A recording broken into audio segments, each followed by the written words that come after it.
The world of appearances does not and cannot tell the story of our inner lives or the deeper whisperings of the myth that brought each of us here.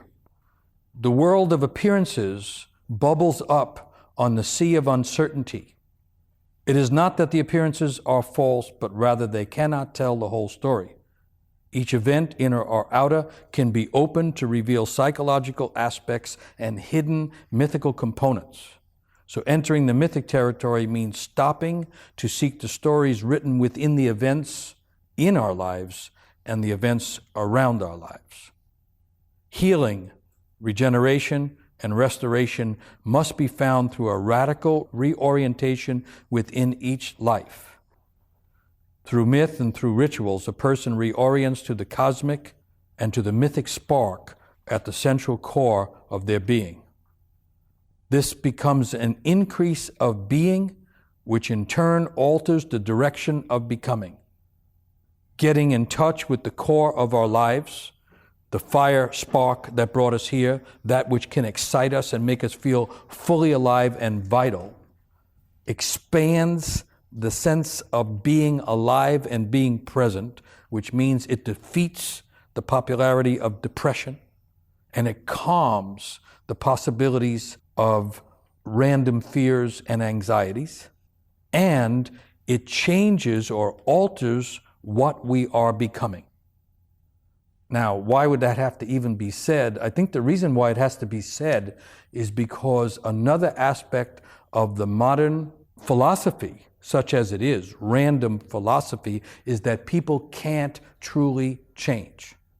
Whereas the understanding of myth and the understanding of rituals and ceremonies is that people can completely change, except for certain core things. And so in talking about or being interested in myth, we become interested in radical change so that the person we are at a later stage in our life is seemingly a completely different person from what we were before. This is the story of every old story that ever was, that we actually come here to die many times in order to be born. And I'm just using a philosophical language to say there's an increase of being. So, when we want to really change, we have to get back connected to being, because it's the sense of really being somewhere, the sense of really being someone, and I think the sense of really being in a story that makes it possible for us to change and become something else, the else being what we came here to become. Not an accidental self, but the self we came here to become. There's an old tradition that you can find in Tibet. You can find it throughout the Native American traditions of North America, Central America, down into South America.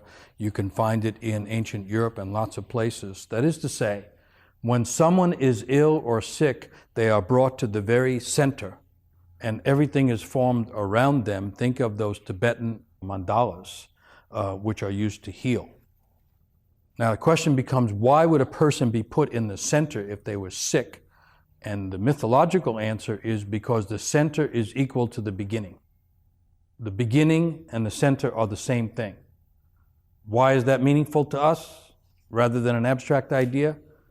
That which makes us ill, unable to act, and unable to become what we're trying to, or even have to become, can best be dealt with by getting to the deep center of ourselves, which also puts us back at the beginning of our life. Mythologically speaking, the center and the beginning are the same. Another example, nowadays, wherever you go, people often want to be in a circle. I think there's two great reasons for that. One is we've lost our cosmology and the earth is no longer the center of the universe as it was since they decided to measure whether the earth was in the middle or not. And when you measure it, it's not. But when you feel it, it is. If you sense it and feel it mythically, it is the center. We have no other center. We are all, through our feet, tied to the center of the earth right now, which, by the way, is not a circle. It's a sphere. It's actually somewhat egg-shaped, similar to the egg that was inside our mother that became us, if you get the alignment, mythically.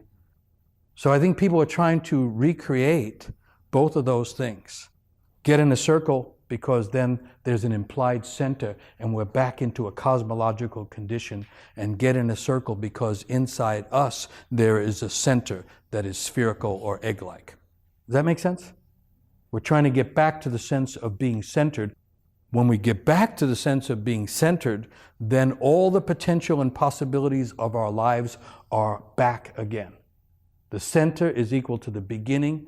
The beginning has all the potential that we ever had, and therefore we could change and become something more of what we're supposed to be if we can get back to the center.